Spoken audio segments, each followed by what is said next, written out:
الحمدللہ وحدہ والصلاة والسلام علی من لا نبی بعدہ اما بعد۔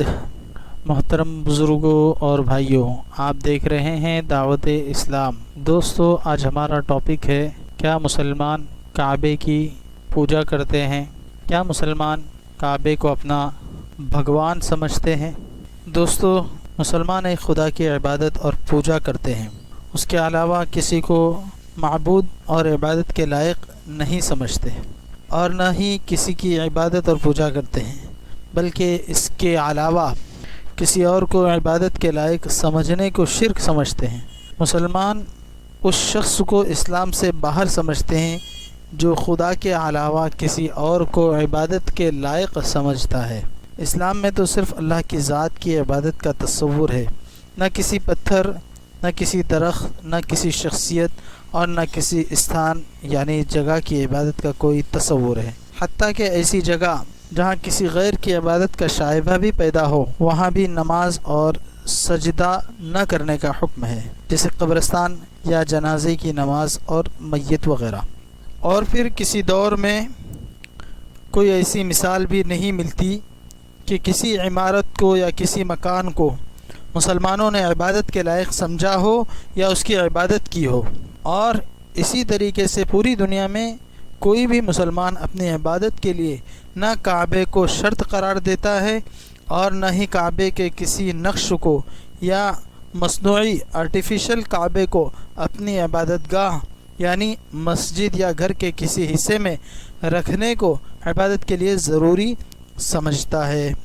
اب یہ بات سمجھ لینا چاہیے کہ کعبے کی مسلمان نہ عبادت کرتا ہے اور نہ پوجا کرتا ہے، اور رہی بات یہ کہ مسلمان اس کی طرف یعنی کعبے کی طرف جو منہ کر کے اور رخ کر کے نماز پڑھتے ہیں، تو وہ صرف اس وجہ سے کہ اللہ تبارک و تعالی نے قرآن کریم کے اندر اس بات کا حکم دیا ہے کہ مسلمان کعبے کی طرف رخ کرے۔ قرآن کریم کے اندر اللہ تبارک و تعالی خود فرماتے ہیں، اعوذ باللہ من الشیطان الرجیم، قد نرى تقلب وجهك في السماء فلنولينك قبلة ترضاها فول وجهك شطر المسجد الحرام وحيث ما كنتم فولوا وجوهكم شطره وَإِنَّ الَّذِينَ أُوتُوا الْكِتَابَ لَيَعْلَمُونَ أَنَّهُ الْحَقُّ مِنْ رَبِّهِمْ وَمَا اللَّهُ بِغَافِلٍ عَمَّا يَعْمَلُونَ۔ اور مسلمان کعبے کی طرف اسی وجہ سے رخ کرتے ہیں، اور اسی طرح اس میں جو حجر اسود ہے اس کا بھی کوئی تعلق نہیں ہے، بلکہ حضرت عمر رضی اللہ تعالیٰ عنہ کا مشہور قول ہے، انی اعلم انک حجر لا تضر ولا تنفع، کہ میں جانتا ہوں کہ تو ایک پتھر ہے، نہ نفع پہنچا سکتا ہے نہ نقصان۔ اگر میں آپ صلی اللہ علیہ وسلم کو تجھے بوسہ لیتے ہوئے نہ دیکھتا تو میں تجھے بوسہ نہیں لیتا۔ تو یہ بات بالکل واضح ہے کہ کعبہ مسلمانوں کا قبلہ ہے، یعنی وہ سمت ہے جس کی طرف مسلمان رخ کر کے نماز پڑھتے ہیں اور اللہ کے حکم کی وجہ سے پڑھتے ہیں۔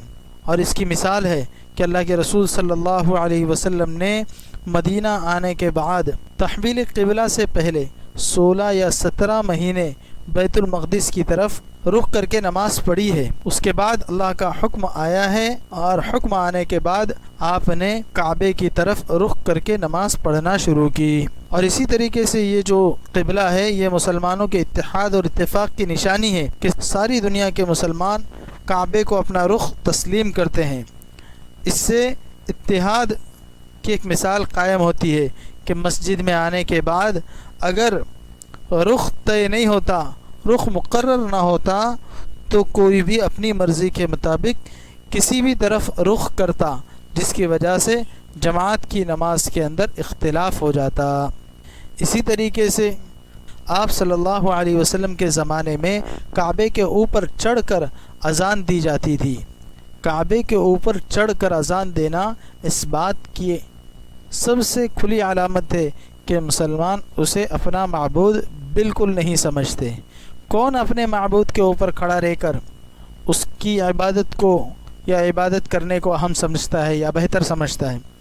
اور اسی طریقے سے جب کسی مسلمان کو ہوائی جہاز کے اندر نماز پڑھنی ہوتی ہے تو وہ بھی اس سمت کو یعنی قبلے کی طرف یعنی کعبے کی سمت جو ہے، کعبے کی جو جہت ہے اس طرف رخ کر کے نماز پڑھتا ہے، نہ یہ کہ کعبے کی جو در و دیوار نیچے کی طرف ہے اس کی طرف رخ کرتا ہے۔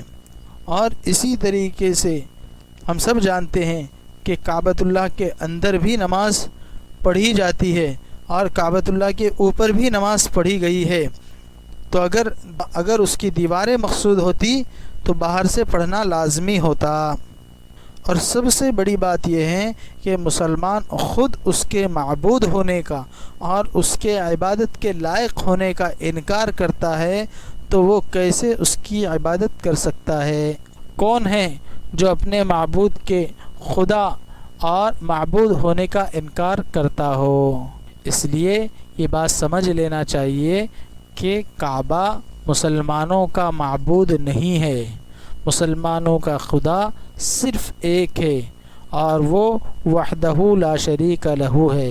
آپ حضرات سے گزارش ہے کہ آپ دعوت اسلام کو دیکھتے رہیں، اسے سبسکرائب کریں اور اسی طریقے سے اسے لائک بھی کریں، شیئر بھی کریں اور کمنٹس کے اندر اپنی رائے بھی دیں۔ وما علینا الا البلاغ۔